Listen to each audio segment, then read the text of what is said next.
Now, if you will, before I preach a little bit, just one on two. While you're sitting there, just look over at your neighbor and say, I'd rather be sitting with you right now than anybody I know. I know. It's just Linda's daughter said that, and that well said. They wouldn't look at anybody else. He said, I know that's what you're saying to him. I'd rather be sitting with you than anybody else. Who's that boy I saw you with last night? I was kidding. Well, it's so good to be here. I enjoy life. I enjoy having fun. I enjoy having fun in church. I think we have fun in church.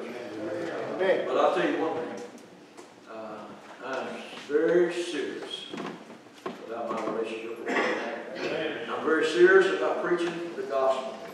I'm very serious about trying to help other people live right and do right. And it's a serious thing. The Bible says it's a fearful thing to fall into the hands of the living God. We forget some of those scriptures sometimes, but it says it's a fearful thing to fall into the hands of the living God. And what he means by that is unprepared. To fall into the hands of the living God, unprepared. We're going to fall into his hands one of these days. Every person in this building, young or old, we're going to all stand before the judgment seat of Christ. I'm going to preach a little bit about that. But it's a serious thing. And I think we ought to laugh and enjoy life and just, look for ways to be a blessing to our family and people and just enjoy seeing each other smile. I think we ought to smile. I think we ought to be happy people. But we better be serious about our relationship with the Lord. It's the only thing when it comes down to it. Somebody said something like that in Sunday school. When it comes down to it, that's the only thing that matters when life is over. It's the only thing that matters right now. But it's really the only thing that will matter when life is over. When somebody stands behind a pulpit like this, and we've done it several times right here, and other people have, and when we stand there, the most important thing about that person that's laying in front of us, was they ready to meet God or not? Well, it doesn't matter. I've preached at funerals before, and we usually read an obituary, or we see an obituary in the paper, and sometimes I've read some that were wrong. I've been privileged to preach funerals of what the world would call some real important people. Millionaires, a few millionaires, not many, but a few millionaires. But sometimes I'd read the obituary, it'd be a lot lengthy about their education, about their success in life, about how many clubs they were a part of, how many things they did, help, even giving people, even supporting charitable things, and maybe lived 85, 90 years.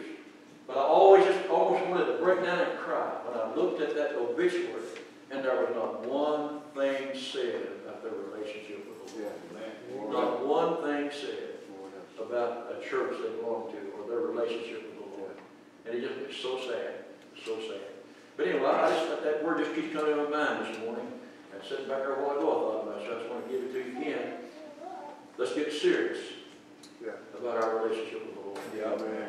Let's laugh. Oh, let's laugh and have a good time. Let's pick at somebody. Let's get something on Brother Pete and pick at him all the time.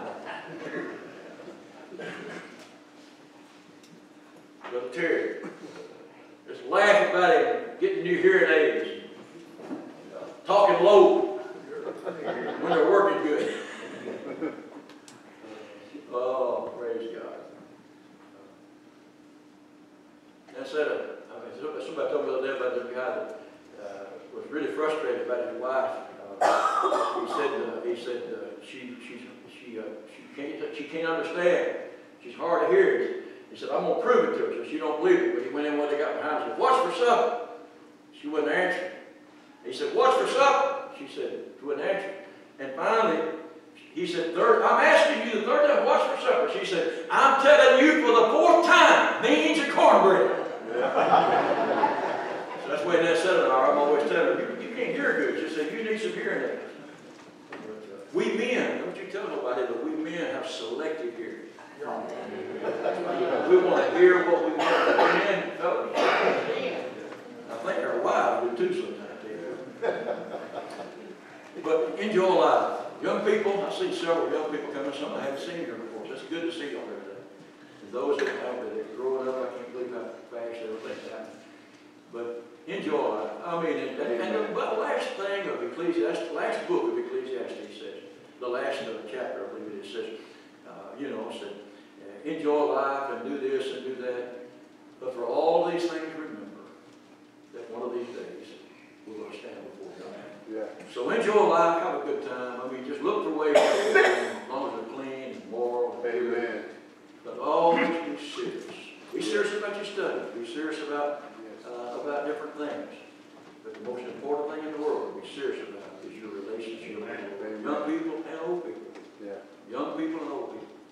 I got a call Friday afternoon, and I don't even know these people. They're going to have a memorial service tomorrow, and I don't know them, so I'm not picking on them at all. But they called from the funeral home and said, these people want us to have a little memorial service tomorrow. They live in another county, but they want to have the service in Hornwall, and they told us that, and they made a point. We're not religious people.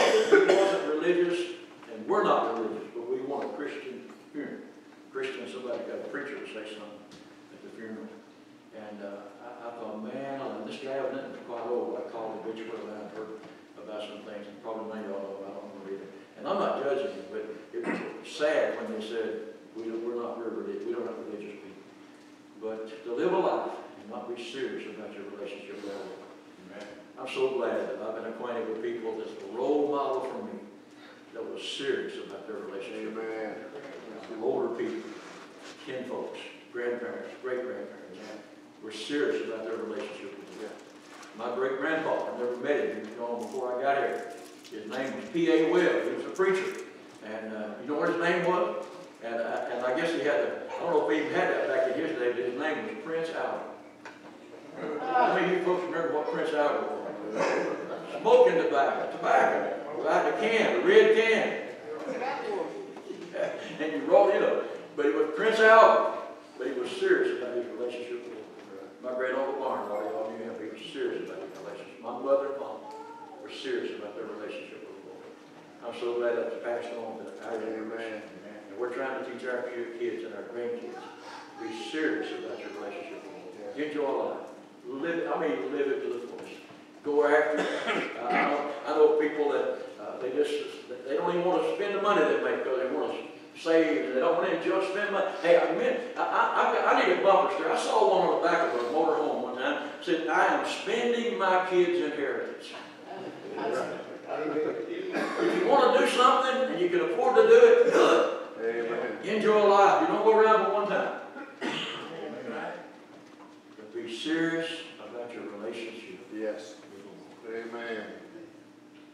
I just feel like I don't know, I just can't get away from it. Just be serious about it. If you don't, we should have it one of these days. But it'd be too late, like Brother Terry, I think, said a while ago. Be serious about your relationship with the Lord. Well, I want to get right into the word of the Lord this moment time. I said you need some glasses too, maybe. Me. Before I share a little bit from the word, and this is the word too, and I don't think I'm going to preach on this, but we'll just wait and see what happens. But now Sunday, I was in San Antonio, Texas last Sunday and Saturday and Monday. To come back home Tuesday night at a meeting. I'm on the board of directors for Merwell Electric Cooperative in Hornwall. Had a national director meeting, and I tell you the reason I was there. And so we flew out there and went to that meeting. And on Monday morning, the first session of that meeting with about 700 other directors from all over America, they had a special speaker. I don't remember her name, but she was called a futurist. She was a lady that was called a futurist, and that's just a big word for someone that studies things that's happening in the world today. And she said, I'm not a futurist, I'm not a soothsayer or a predictor. I just look at things, and by looking at things, we can tell many times what the future is going to hold. And what, as far as some things, not everything. And evidently she wasn't a Christian because she said something in there that maybe pretty well realized she wasn't. But I think a lot of good things, but I guess I'm different from a lot of the directors sitting there. They're getting things for their co-op, they're getting things, and I do too, try to do that because I don't do a good job. But I sit there and I get sermon thoughts, and they'll say something that'll spark a sermon in my mind, and I start writing down notes and all. get things. And these are very, very smart lady. And she started talking about what she sees in the future. But what got my attention was what she said, but that got my attention, but she said, what really got my attention was what's taking place right now. And immediately, I thought of Daniel chapter 12 and verse number 4. I believe it's 12 and 4. Where Daniel said, at the time of the end, many shall run to and fro, and knowledge shall be increased. Yep. At the time of the end. She wasn't talking about the end time. I don't know if she even believed in that or not, because she was talking about stuff 1,000 years from now, 100 years from now. But she was saying, she didn't realize it, but what she was telling, she was preaching me a sermon, that Daniel 12 and 4 is letting us know, and what she was saying is letting us know that Jesus, we talked about it in Sunday school this morning, the whole lesson, is Jesus is coming soon. Yeah. I mean, the Bible teaches us that, had a lot of some of the prophecies in our class this morning, and there's many, many more, and we see them all coming together. But Daniel said, in the last days, at the time of the end, knowledge shall be increased. And so she was talking about knowledge, where we stand today, and what's going on in the world today. Some of this stuff I knew, and some of it I did not know, and I want to just throw it to you real quick, just to get you a little bit more serious about the Lord coming very, very soon. I believe He's coming soon. If you get ready, if you get right with God today and get to serve the Lord the rest of your life, I believe you'll be serving in a very short time, because I believe He's coming very, very soon. Because of all the signs and all the things and stuff. The end of the world is near. And we can get into a lot of that this morning. But she was talking about some things that's happening. I jotted them down. And one thing she said was that every 2 days, according to information gathered by people, she's good at this stuff, and she's well known, to a renowned person in that field. And she said every 2 days, right now, every 2 days, there's more knowledge to gain, and there's more things understood than in all the previous years that man has been on the planet. And every 2 days, our knowledge doubles or triples or whatever. Every 2 days, it just gets more and more and more. Daniel saw that a long time ago, 800 or 900, 2,800, 2,900 years ago. He said at the time of the end, knowledge, it blows my mind. I'm telling you. By the time she got through with some of this stuff, I looked over, sitting by my buddy there. I was sitting by Dr. Jeff Perry from Honolulu, and I'm sitting by him, and I said, I'm going home and shut the door, and I'm not going to get out of here. I mean, the knowledge and the scary stuff that man has increased so much in. Yep. And I'll just take a couple of them. One of them is they have found out that the knowledge has increased so much. They've done studies on people, whether with our age and different people, and they have really, this is true. This is not a guess, but this is true. They have found out by study, by knowledge, they found out that when me and you are older people or anybody, but when you're walking, especially older people, you have a certain gait or a certain trot, or a certain gait, not a trot anymore, most of us, but a certain gait that we walk in. And they've got this thing now you can put on your body somewhere, I guess, and it's like these fist bits and all that, whatever you call it, mid fits, whatever they call these things, you put on your arm, and they tell you steps and how many. But this will tell you, there's an alarm system in it, and it will all of a sudden go off when your gait, when the way you're walking changes, and it predicts that within the next 3 weeks you're going to fall. Come on now. Knowledge shall increase.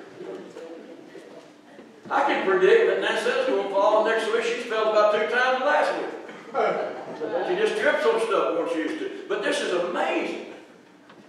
And so when they see this, it flashes an alarm to their children, to their spouse, to the nursing home, and says, start watching this person because we just noticed a difference in their gait. And according to all of our facts, they're going to fall sometime in the next 3 weeks. And they alert their children.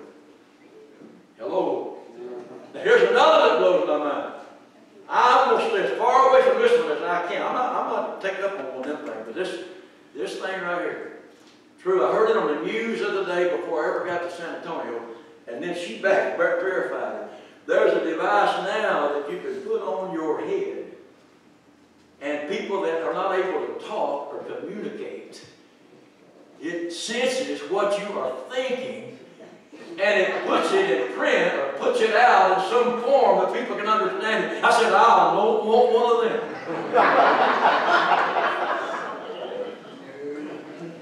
Because there have been a few times when I was preaching, somebody like gets mad at me and trying to rebel on me, and I'm thinking while I'm preaching, sorry, Lynn, what's wrong with you? Well, I don't want that shot out right in the middle of the I mean, these things are happening. Knowledge shall increase. Probably about the only one here that can afford to do this is Paul Potts. But Lincoln has come out with a new car now. And this, some of them got it anywhere before, I guess, but this is even more detailed. That this fancy car, you can probably get one for about 80 grand. This fancy car, you drive down the road, and they have studied all this stuff over these years. And when you get sleepy, there is a different way that you tap your brake pedal or your gas pedal. There's a different way that you do it when you're sleepy. So Lincoln and the Ford Lincoln Company come out with this idea of safety. And so now they've got this thing on that car if you buy it. And if you're getting sleepy, and when they detect it when you tap your brake or the gas, and it says out loud, you are sleepy, pull over. And if you don't listen to it, you keep going, it will pull you over. If you take a nap or get some no-dos or something. Car now, if it's come on the market for too long, you got wings on it. Seriously, and when you drive down the road, it's a weird looking thing. When you drive down the road, you can't see them. But if you get in a traffic jam or you got somewhere in a hurry, you just push a button, the wings come up, and you just fly over everybody else. And I like that, man. If I could learn how to fly. But so many things are taking place in the world that we live in today. Knowledge shall increase in the last days. Knowledge shall increase. Anyway, I could give you a lot of that stuff, but that's not really what I come here for this morning. I want you to, I'm going to take just a few minutes. The Lord shall be read a little bit, but we need to be serious for just a few moments about what I want to share this morning.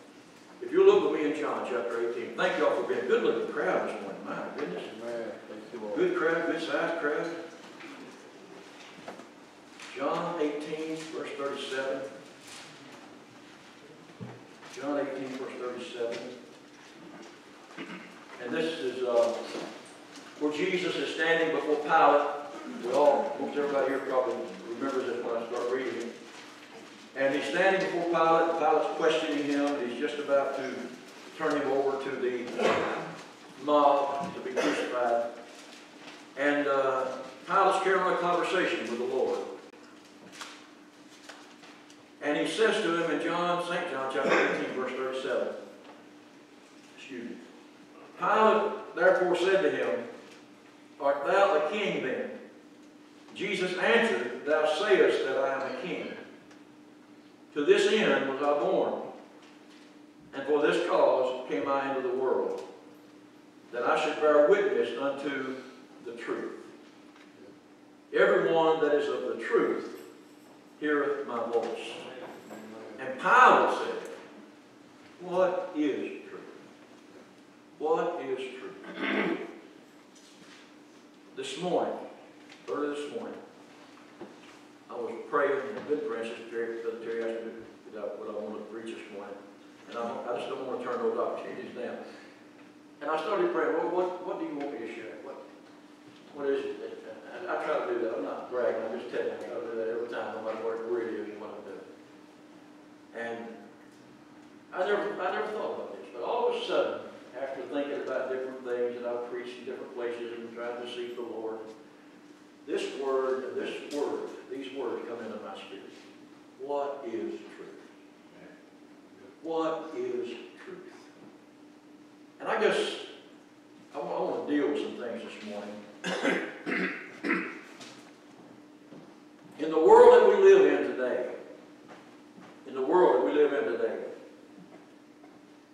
and you just have to look at the news or pick up the newspaper or just so many people that are saying one thing and they're telling us that it's the truth.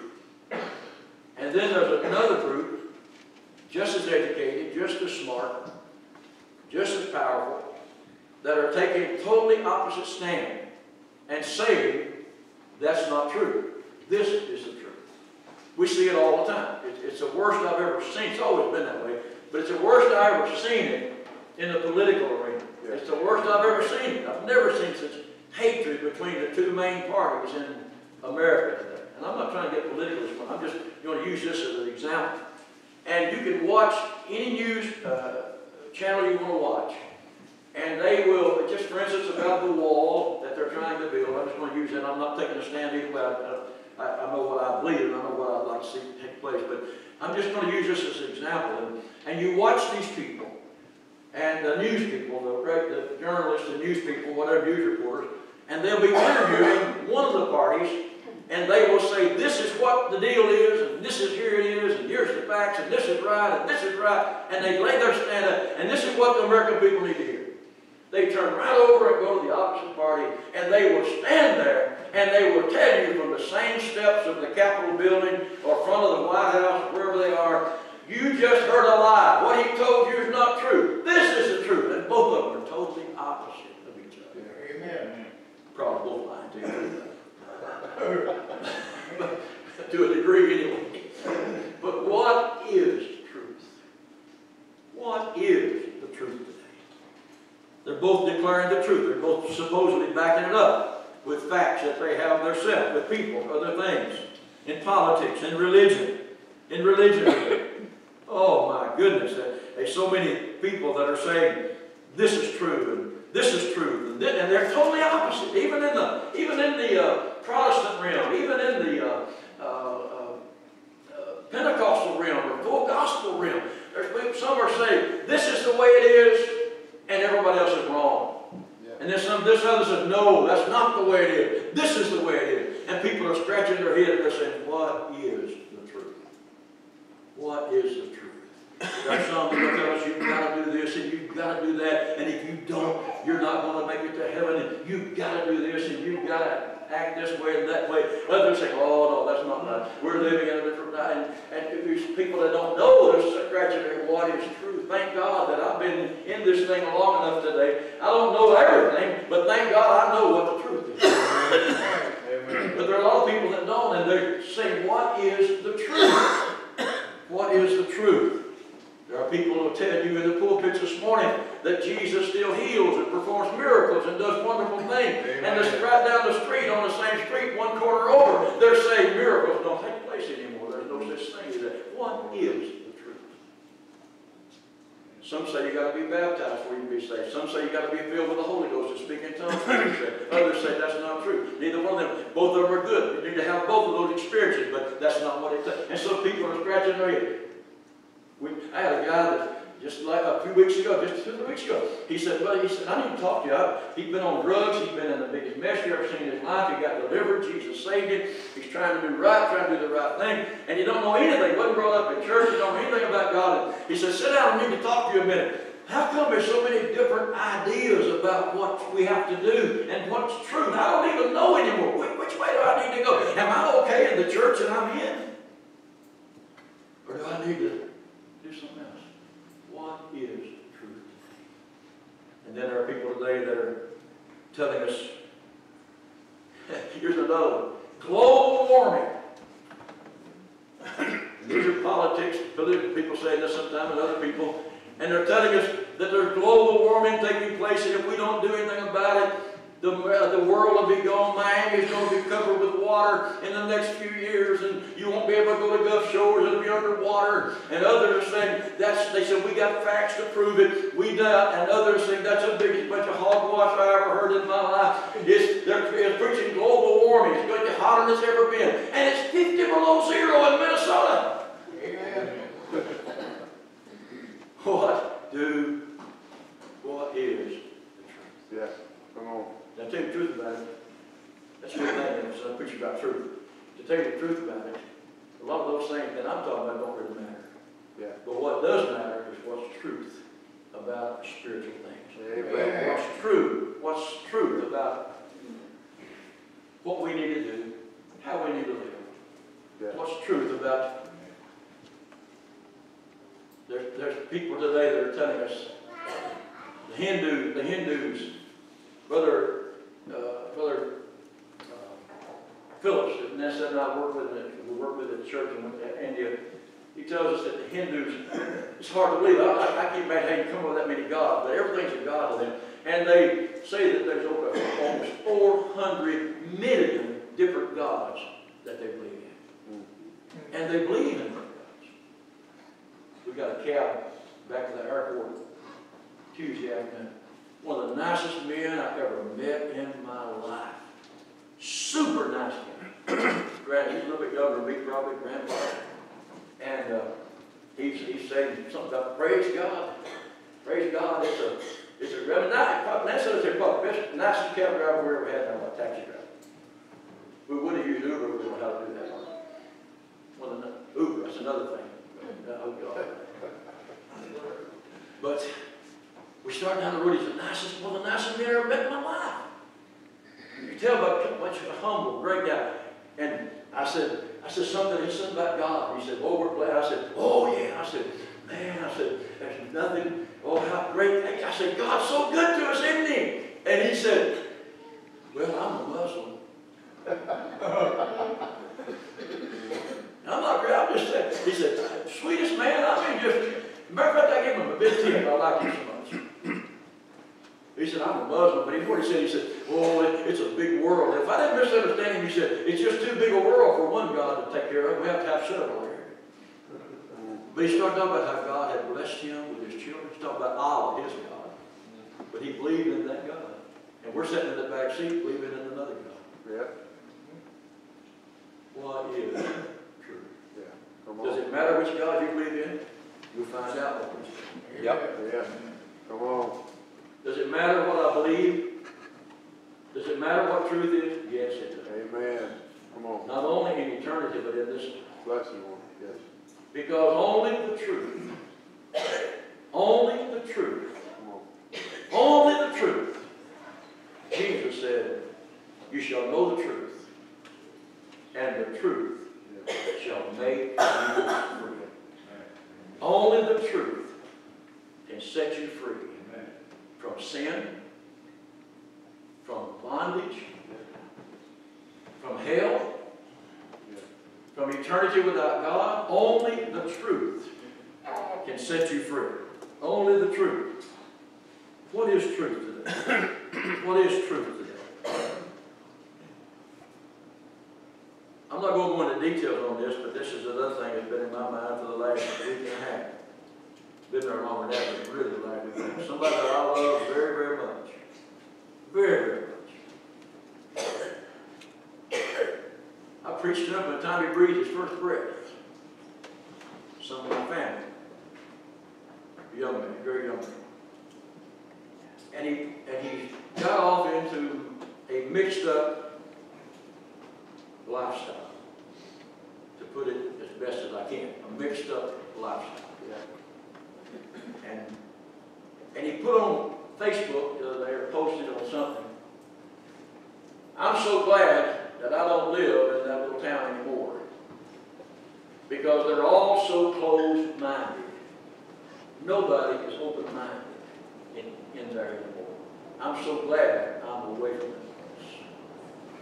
He knew the truth. Yeah. But he's rejected the truth. And he's tried to convince himself that the lifestyle he's living and the things he's doing are okay. And the people that taught him that other stuff is so closed-minded they don't know the truth. Yeah. I'm glad that I know the truth today. I'm not trying to pick on anybody. I would lay my life down for this young man today. I love him so much. He has convinced himself that something's true that's not true. Yep. Something's true that's not true. Lord help me. Amen. We had a young lady in our church years ago, one of the best singers you ever heard. She sang with the singers on the platform when they come up to sing. beautiful, sweet Christmas. And it blew my mind when I found out she too, a few years later, had chosen this other way.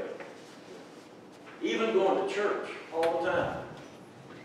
And even living with somebody of the same sex. And I think even married to her.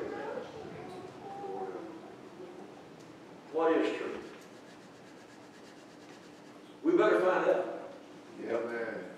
And we better know. Yep. And we better live the truth. Yep, man. Because someday we're going to be judged before a living God. It won't be Allah. Nope. It won't be Muhammad.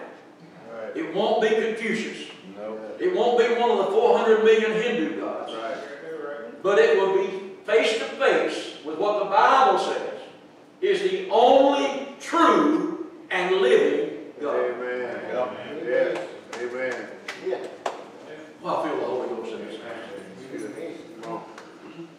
And he said, Jesus said, his son said to us, when you stand before him one day, if you've not walked in the truth, and lived the truth, he will put you on the left and say to you, and all about Jesus said, or the word of the Lord says, that one day every person from every nation, every race that's ever lived will stand before a great throne of judgment. Yep. Right.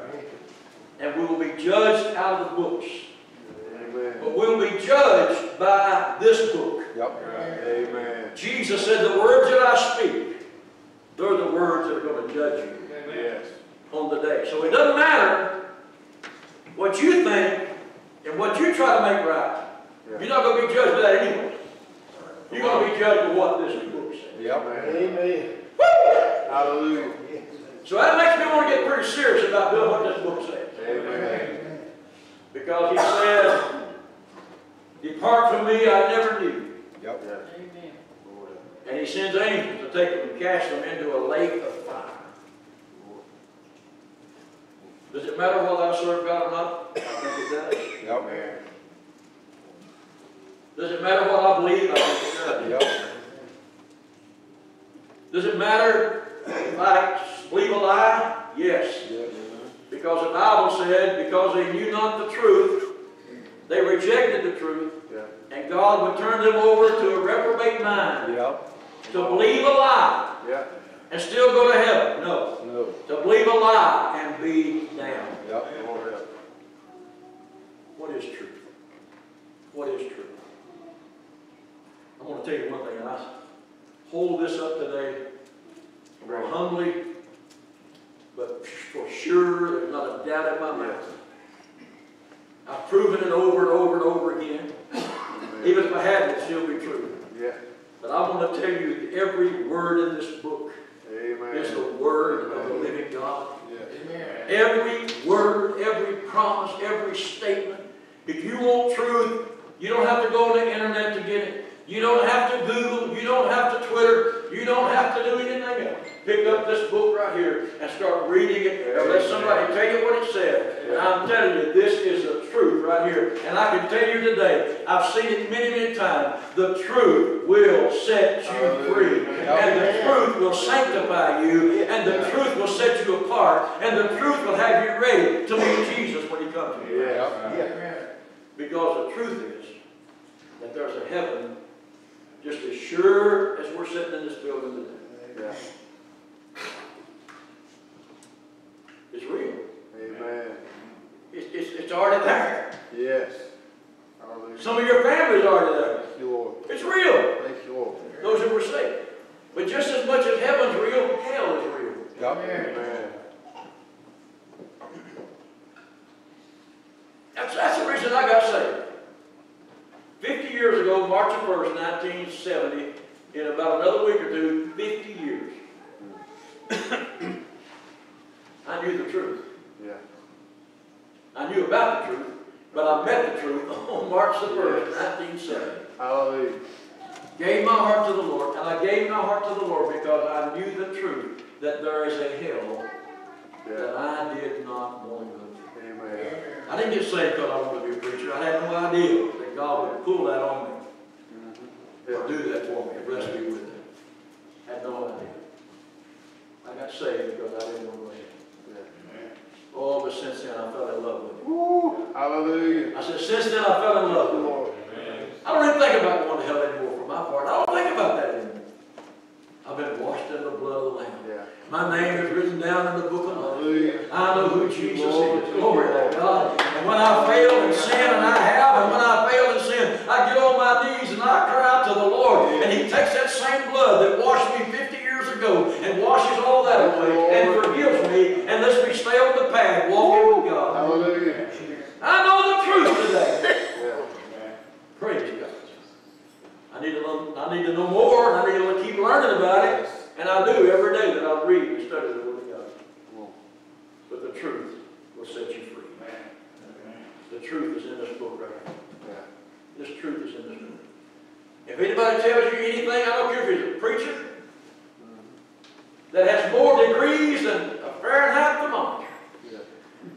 He may have hanging all over his wall, degree after degree.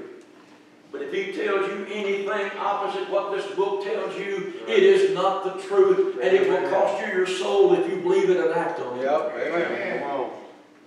Preach it, Brother Webb. Thank you. And that's it. I don't think I've ever preached this message like this before. 50 years. Glory to God. 49.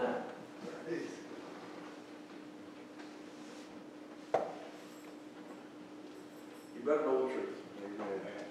The truth is, and I wouldn't hurt your feelings nothing, but listen to me real close. The truth is that if you're sitting here today, now listen real close. Everybody, open your ears up real close. Whether you're 15 or 14 or 84 or 100, like you would.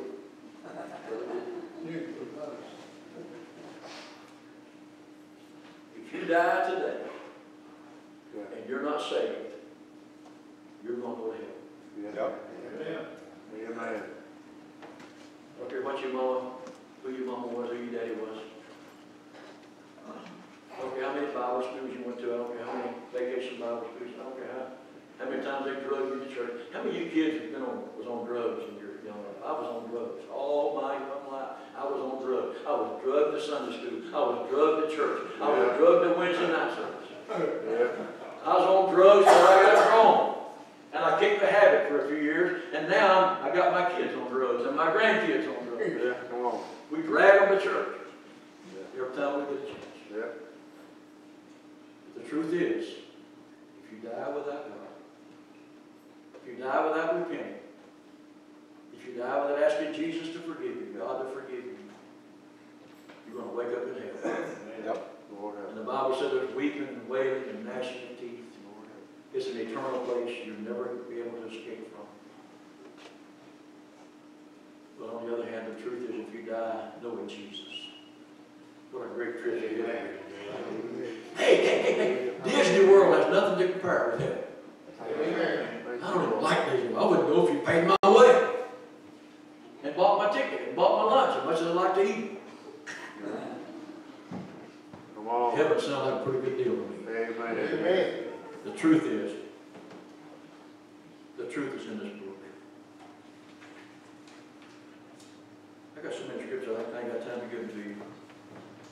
Psalms 85, 10, and 11. I'm going to read this. Psalms 85, 10, and 11. We're going to read it close. It's very short. I promise. Hey, that's the truth. But you know, my boss, I've learned over these years that there's no preacher worth his salt or her salt. None of them worth their salt unless they can close at least 4 times in one service. Psalms 85, 10. Let's take them up here and start playing something.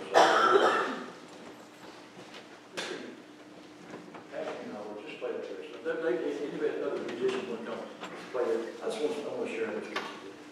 Psalm 85, verse 10 and 11. Listen to this. Mercy and truth are met together.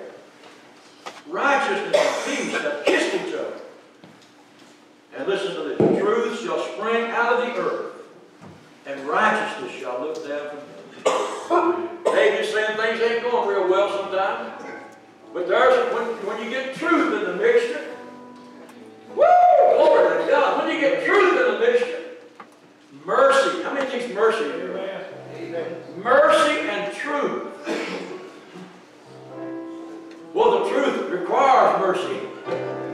Because the truth is we've all sinned and fell short of the glory.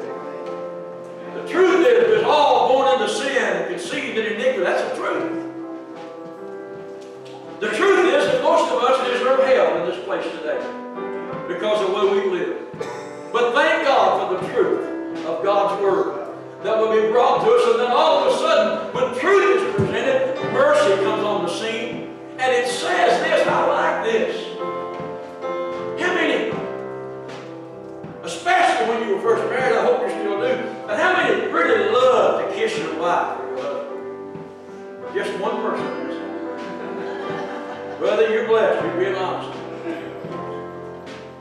I did. I couldn't wait to kiss that girl. And she had mercy on me. Let me kiss her.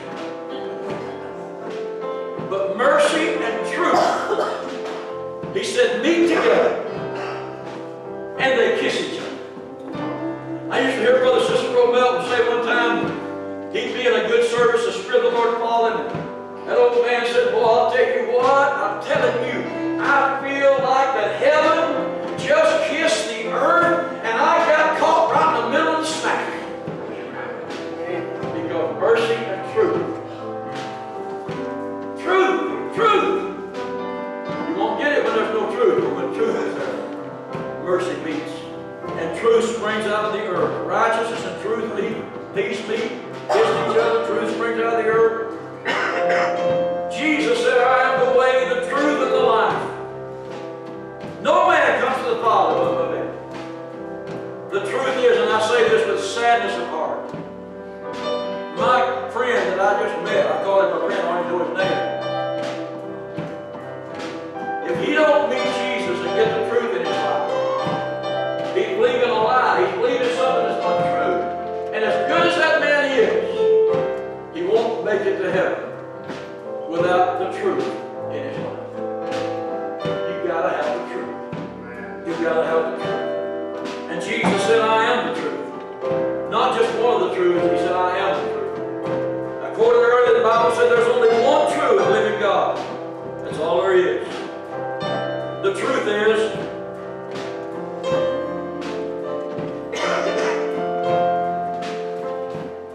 it's the wonderful Word of God. What's the truth about sin?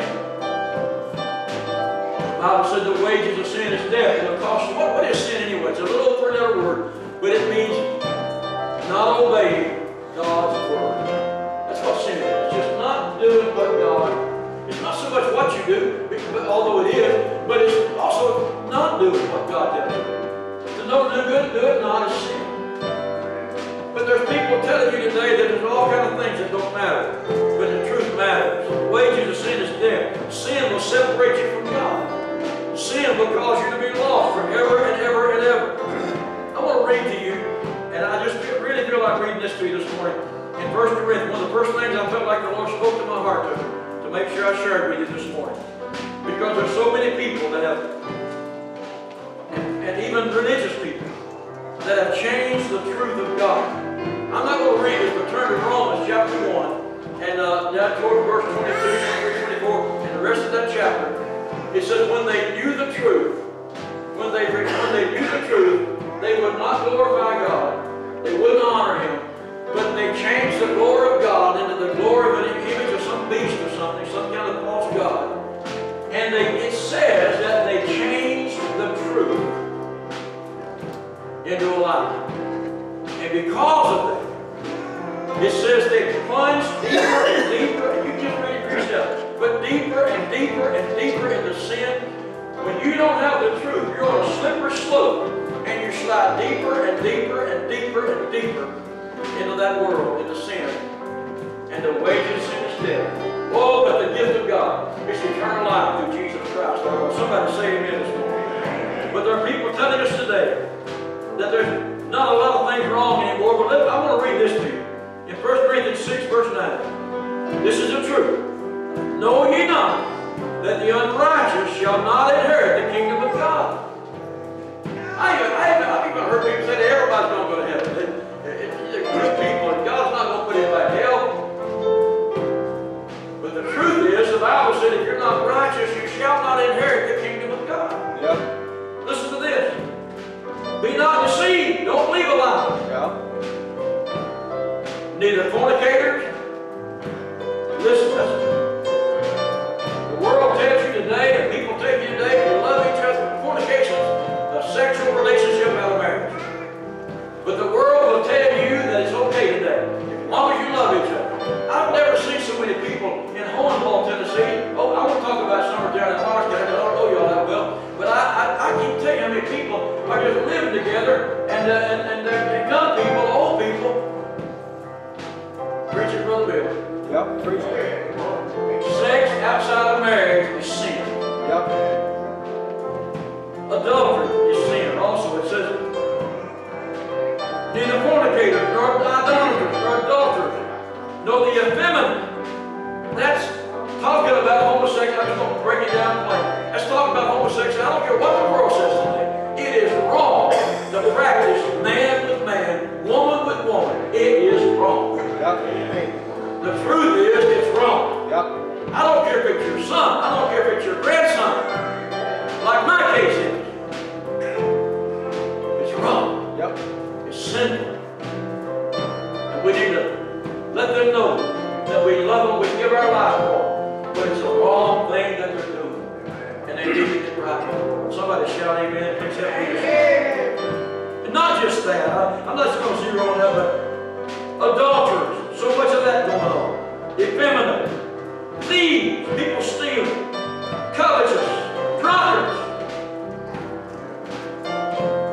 Heard a few years ago about a preacher, Assembly of God preacher, in Arizona. I didn't know it, but he told me this truth. He went to play golf with his buddies one day. A full gospel Assembly of God, supposed to be tongue-talking, believing in miracles. And he went to play golf with his buddies on his off day, and he popped up a six-pack of beer.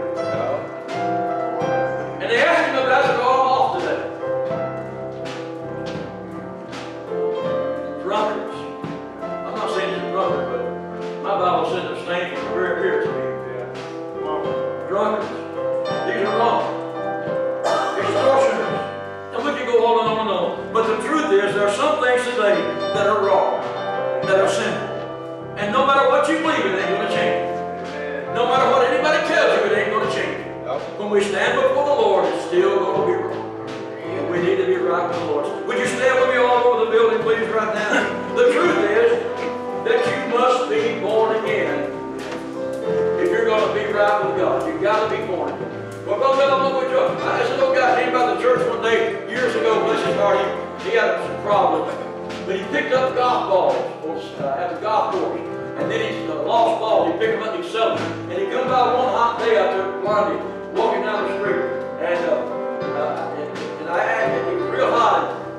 Somehow I was outside and he wanted to drive off. Come on in, get you a drink. Come on in, get you a drink of water. Have a cooler in there. And he said, okay. And he come in and got me a drink. And I said, man, we'd sure like to have you go to church with us sometime here. He said, oh, I will. I'll come out here. He said, I joined every church in town. But you can join every church in town. But unless you're born again, unless you have an experience with the Lord, unless you get on your face before God, I don't mean necessarily literally, but humble yourself before God and ask God to forgive you and save your soul and recognize you're a sinner. And you get born from above and you're a new creature in Christ Jesus. The truth is, unless you get born again, you're not going to make it to heaven. Unless you're washed in the blood of Jesus, you're not going to make it to heaven. Now, I close with this. This is mine. I don't have any close. 1 Timothy 4. Now the Spirit speaks. This is a warning. Here's a warning. Everybody listen up. Bill Webb, you listen up. Everybody listen up. Now the Spirit of the Lord speaketh expression that in the latter time some shall depart from the faith, from the truth, giving heed to seducing spirits, doctrines of devils, speaking lies and hypocrisy, having their conscience seared with a hot iron, forbidding to marry, commanding to abstain from meats which God has created to be sweet with thanksgiving to all them which believe and know the truth. In the last days, they'll drift away. Paul said it one more time to make sure. He wrote another letter.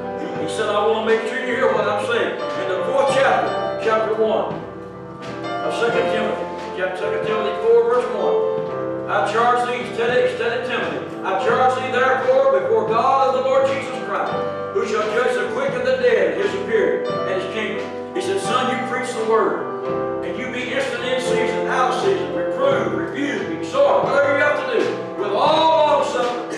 For the time will come when they will not endure sound doctrine, but after their own lust shall they heap to themselves teachers having itching ears, and they shall turn away from their ears from the truth, and shall be turned to lies.